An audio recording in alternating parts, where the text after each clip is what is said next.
Hi friends, it's Laura. Welcome to my channel, Aquamarine18, or welcome back. I am here for the second day of Ethany's 31 Days of Tarot 2020.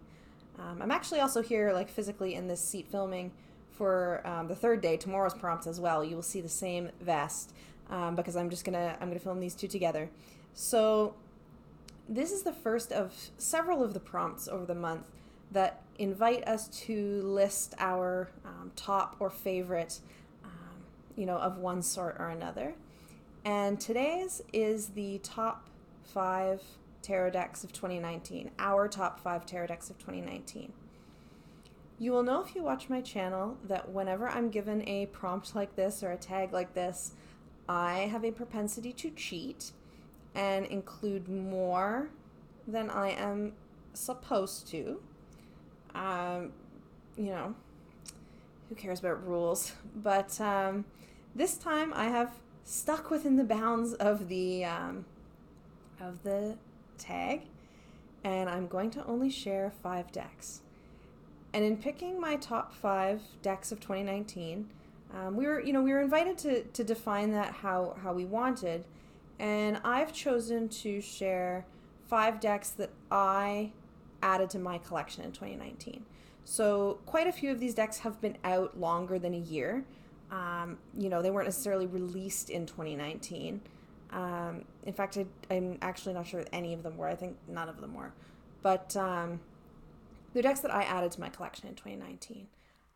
So that's how I kind of limited it. And there were a few other decks that could have been in this video. I thought about just doing a, forget the rules top 8 decks of 2019 or something like that. But there's a couple others that I know that I'm going to be featuring and talking about more in later days in the 31 Days of Tarot. So I thought I'd just save those for then and share 5 decks that, for one reason or another, different reasons for each. These are decks that have really been standouts for me in 2019 that I have worked with a lot, that I've had great readings with, that are special to me. And I'm sharing them in no particular order. This is not a ranking leading up to or descending from top number 1 deck of the year. It's just top 5 in no particular order, other than the order that I have them piled on my table, which you can't see. So the first deck that I want to share with you is one that I've shared on this channel before, going way back to the very beginning of the channel, and that is my copy of the Tarot of the Magical Forest. And you'll see this is in a pouch made by Kelly Bear, and I won this deck in her channel giveaway. So this deck is particularly special for me for that reason, and it is modified in Kelly style with green edging. It's also trimmed. So it's not just that, Tarot of the Magical Forest is one of the top decks that I've added to my collection in 2019. It is really specifically this copy of Tarot of the Magical Forest that I'm referring to for this one. For a few reasons. I mean, it's Kelly Bear style, which makes it, way cooler than it comes just out of the box, obviously. Also, winning this deck, which I never win anything. I have not won anything before or since. Winning something is really fun, and that makes it special because it's a prize. But also, this was kind of, in a way, the last nudge that nudged me towards finally going for it and starting this channel. I wanted to unbox it on the channel and get to thank Kelly Bear for sending it, in a visual way. So this deck will always be special to me for that reason as well. So that's my first of the top 5 of 2019, the Kelly Bear edition of Tarot of the Magical Forest. Excuse me.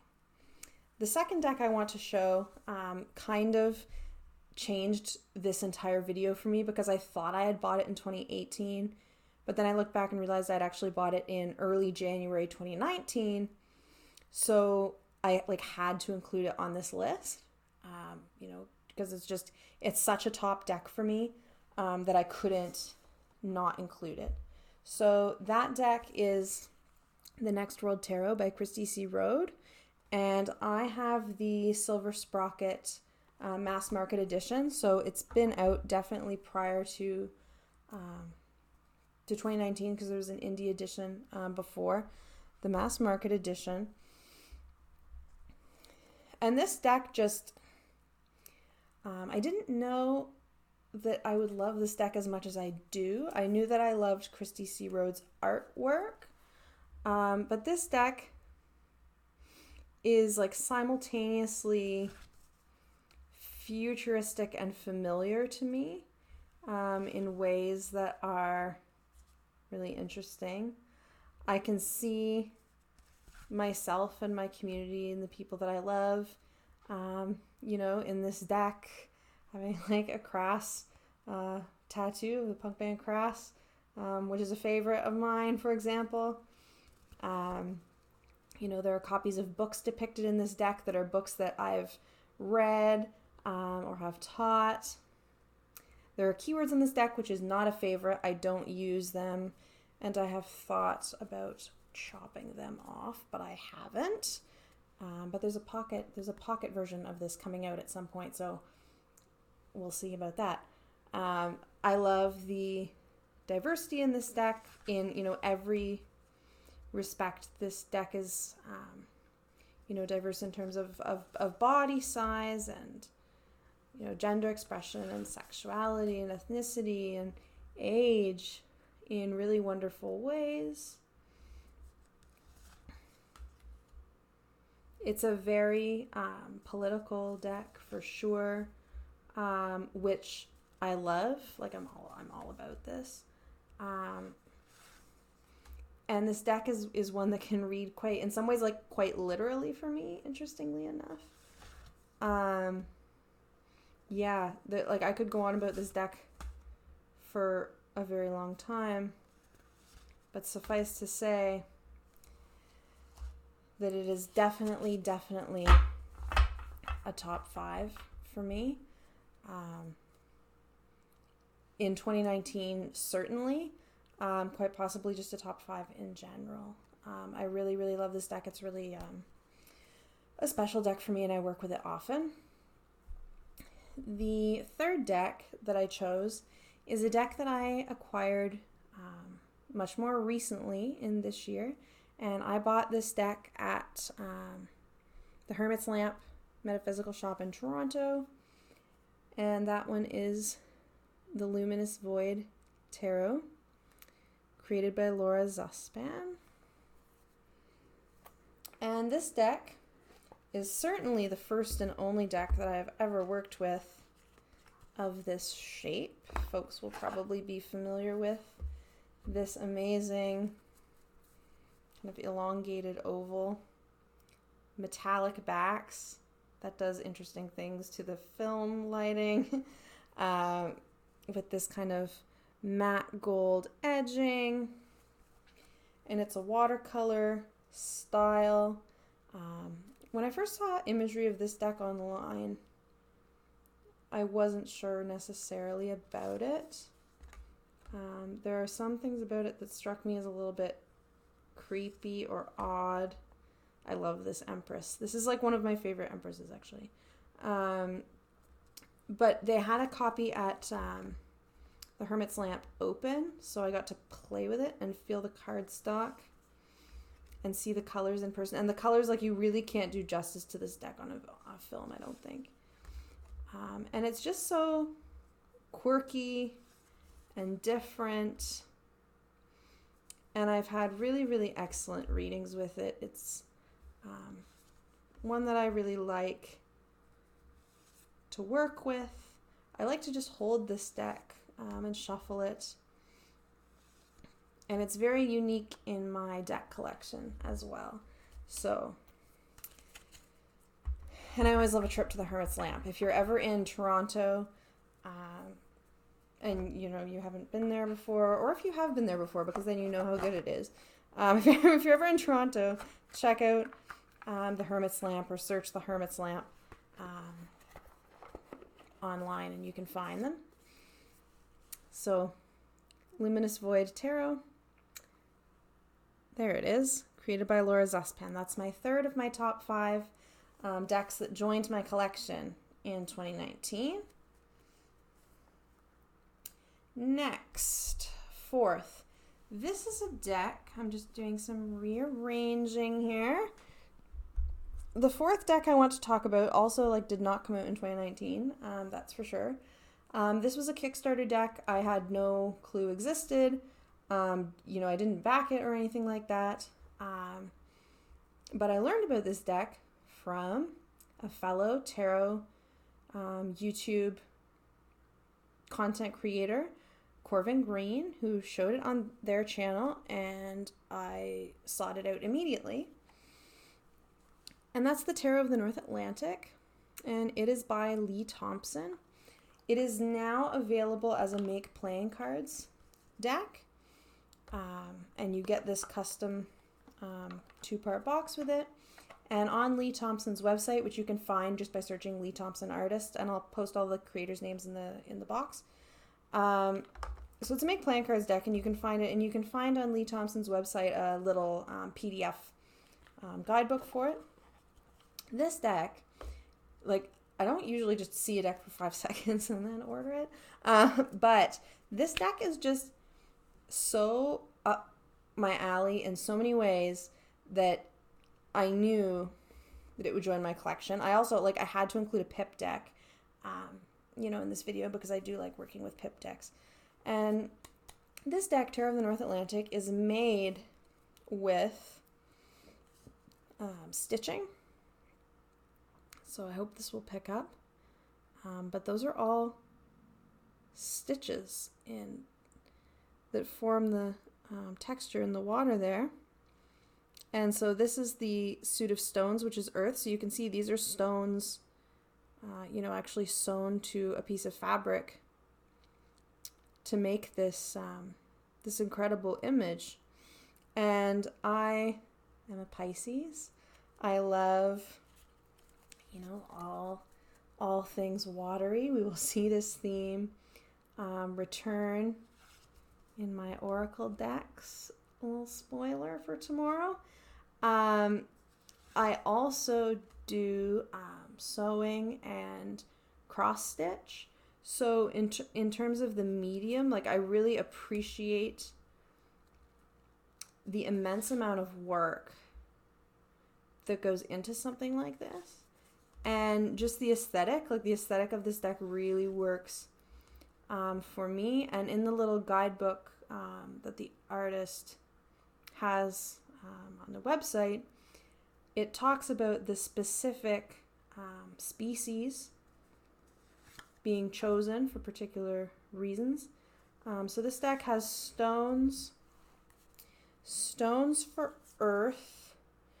The air suit is feathers and has, and so those are actually feathers that are are beads, you can kind of tell.